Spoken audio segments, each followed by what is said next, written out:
میرے نبی کریم علیہ السلام نے اپنے صحابہ کو مطمئن زندگیاں فراہم کی، اطمینان بخش رویے حضور نے دیے۔ آپ غور فرمائیں گے کہ غریب ترین صحابہ بھی جب کوئی ان سے پوچھتا تھا کیفیت کیا ہے تو وہ کہتے تھے الحمدللہ، اللہ نے ہمیں نبی کریم کا غلام بنا دیا ہے۔ اب ہم خود اپنے آپ کو اتنا نفسیاتی طور پر کمزور کر لیتے ہیں، سوچ سوچ کے کہ فلانا بڑا ہو گیا ہے میں چھوٹا رہ گیا ہوں، فلاں آدمی آگے نکل گیا ہے میں پیچھے رہ گیا ہوں۔ یہ چیز انسان کو کمزور کرتی ہے۔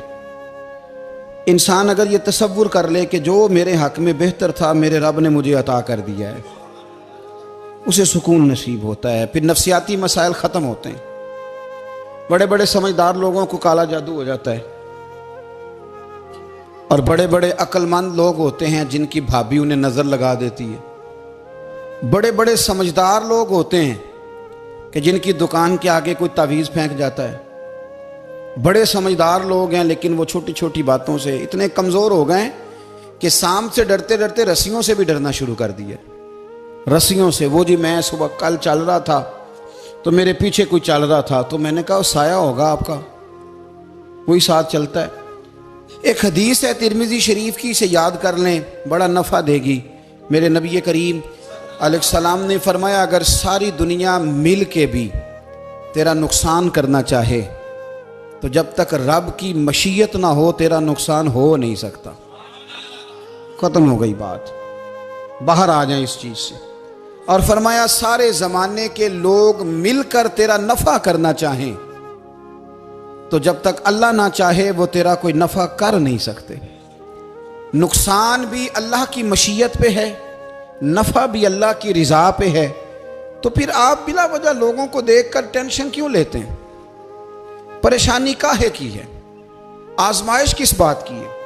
اپنے آپ کو سکون دیں، اپنے آپ کو مطمئن کریں، کہیں رب بڑا ہی مہربان ہے، اس نے جہاں اچھا سمجھا ہے وہاں اس نے مجھے رکھا ہے۔ اپنے ذہن کو اطمینان دیں، سکون دیں۔ میرے نبی کریم علیہ السلام کی پوری حیات مبارکہ میں آپ کو شکوہ نہیں ملے گا کہیں بھی۔ حضور یتیم پیدا ہوئے، کتنی دفعہ آپ کو کتابوں میں ملتا ہے کہ حضور روئے ہوں کہ میرا باپ ہوتا تو ایسے ہوتا، میری اماں ہوتی تو ایسے ہوتی۔ ہم روز نہیں روتے۔ نبی کریم صلی اللہ تعالی علیہ وسلم نے اپنی زندگی ساری آزمائشوں میں گزاری۔ کہیں آپ کو محسوس ہوتا ہے کہ نبی کریم صلی اللہ علیہ وسلم کسی کے پاس بیٹھے اور فرمایا آؤ میں تمہیں اپنے دکھ سناؤں؟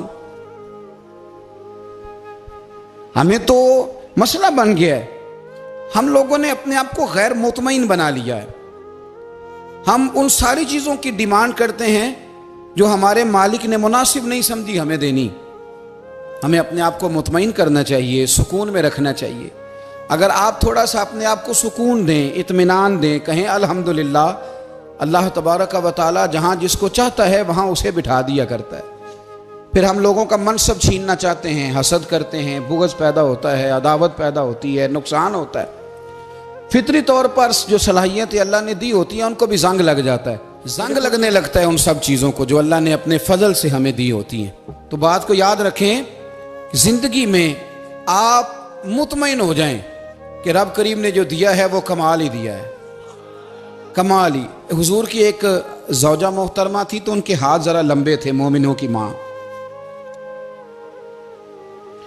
بعض خواتین نے ان سے کہا کہ لمبے ہاتھوں والی، ہم بنا لیتے ہیں نا یہ بھی بات کہ اس کا ناک موٹا ہے تو اس کی آنکھیں چھوٹی ہیں تو اس کے کان بڑے ہیں تو اس کے ہاتھ کیسے ہیں، تو کہا لمبے ہاتھوں والی۔ تو وہ پریشان ہو گئی، نبی کریم علیہ السلام تشریف لائے، کیا ہوا؟ عرض کی یا رسول اللہ مجھے لمبے ہاتھوں والی کہتے ہیں۔ تو حضور فرمانے لگے یہ پریشان ہونے والی بات ہے کہ خوش ہونے والی بات؟ یا رسول اللہ کیا مطلب؟ فرمایا تو کہہ کہ رب نے لمبے ہاتھ اس لیے دیے ہیں تاکہ میں سخاوت زیادہ کر سکوں، میں سخاوت زیادہ۔ یہ جو میرا چہرہ ہے نا، یہ جو آپ کا چہرہ ہے، یہ آپ کی چاہت ہے کہ اللہ کی؟ فی ای صورت ما شاء رکبک، اللہ فرماتے ہیں جیسے میں نے چاہا ہے ویسے تجھے بنایا ہے۔ تو اگر میرا موٹا ناک، میری چھوٹی آنکھیں، میری بڑی آنکھیں، میرے چپٹے کان، یہ میرے تو نہیں، یہ تو میرے رب کی چاہت ہے۔ مجھے اپنے موٹے ہونٹوں سے نفرت کرنی چاہیے کہ اللہ کی چاہت سے پیار کرنا چاہیے؟ مجھے اپنے کالے رنگ پر پریشان رہنا چاہیے کہ رب کی چاہت پر مجھے پیار آنا چاہیے؟ اللہ کی چاہت پر پیار کر، یہ چاہت ہے اللہ کی، یہ چاہت ہے، تو اللہ کی چاہت سے محبت کر۔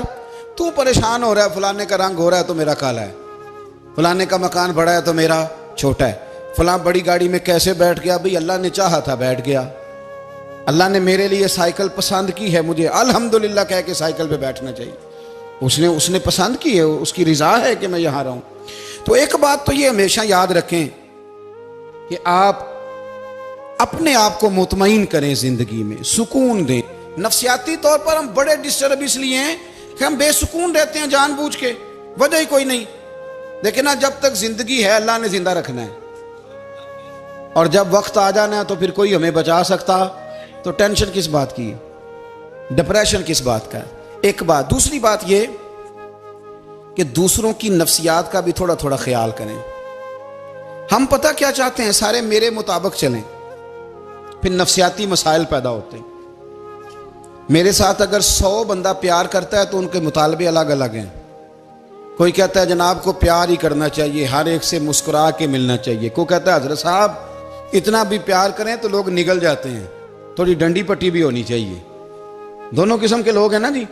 ایک وہ شخص ہے جو کہتا ہے اتنا بڑا مجمع ہے تو 2 سیکیورٹی گارڈ بھی ہونے چاہیے۔ تیسرا کہتا ہے جی یہ عجیب عجیب لگتا ہے، ایک گارڈ رکھے ہوں کسی بندے نے، کسی بڑے آدمی۔ تو یہ ہر بندے کا مطالبہ۔ اب آپ نے کیا کرنا ہے؟ آپ نے لوگوں کے مزاج کی رعایت کرنی ہے۔ جہاں تک آپ پیار کر سکیں آپ نے کرنا ہے، جہاں تک محبت کر سکیں آپ نے محبت۔ نبی پاک نا بچوں کے مزاج کا خیال کرتے، چھوٹے بچوں، حضور پاس سے گزرتے تو فرماتے السلام علیکم۔ ایک بچے نے نا حضور کے کپڑوں پر پیشاب کر دیا تھا، اس کی ماں پریشان ہو گئی، بخاری ہے۔ یا رسول اللہ وہ بچہ تھا پتہ نہیں چلا، تو نبی پاک فرمانے لگے کیا ہو گیا؟ وہ بچہ ہے، اللہ نے پانی پیدا کیا نا، ابھی اس پہ پانی بہائیں گے سب ٹھیک ہو جائے گا۔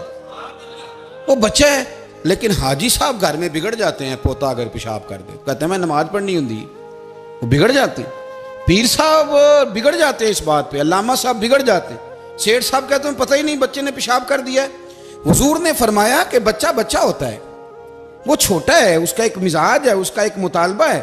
اب آپ یہ کہیں کہ وہ بڑا مجھے پاک صاف سمجھتا ہے تو اس رویے سے میرے ساتھ وہ ملاقات کرے، آپ اس کے مزاج کی رعایت کریں گے۔ نبی کریم کے غلام کے بیٹے ہیں حضرت اسامہ بن زید، نواسوں کی بات نہیں سنا رہا، زید بن حارثہ حضور کے غلام تھے، ان کے بیٹے ہیں، چھوٹی عمر تھی، ناک بہ رہا تھا۔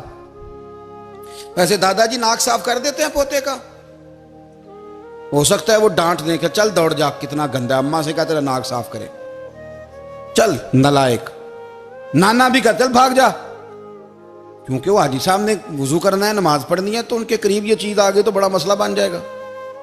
نبی کریم صلی اللہ علیہ وسلم نے کہا عائشہ اسامہ کی ناک بہ رہی ہے صاف کر دو۔ حضرت عائشہ کہتی ہے میں ذرا اٹھی کو کپڑا دیکھنا تو حضور جلدی سے اٹھے۔ ایک روایت تو یہ ہے کہ حضور نے ناک پونچھ دیا، اور دوسری میں کہ نبی پاک قریب پہنچ گئے۔ جناب عائشہ کہتے ہیں میں نے ہاتھ پکڑ لیا، میں نے کہا حضور کپڑا لینے گئی تھی آ گئی نہیں، کہتے میں نے اپنے ہاتھوں سے ان کی ناک صاف کر دی، ریٹ صاف کر دیا۔ اللہ کے رسول گویا میری طرف دیکھ کے مسکرائے، حضور راضی ہوئے۔ بچے تو بچے ہوتے ہیں، بچے تو بچے ہوتے ہیں۔ اب آپ کو بچہ حاجی صاحب مانے، پہلے نمازی صاحب مانے، آپ کو پہلے بچہ جو ہے وہ بڑا سیاںہ مانے، سمجھدار مانے، عقل مند مانے، پیر صاحب مانے۔ چھوٹا بچہ تو وہ نہیں مان سکتا، آپ اس کی نفسیات کے مطابق اس کے ساتھ چلیں۔ اب رویہ وہ رکھیں کہ وہ بچہ ہے، وہ چھوٹا ہے، حضور بچوں کے پاس سے گزرتے تھے تو انہیں سلام کہتے تھے، آپ بھی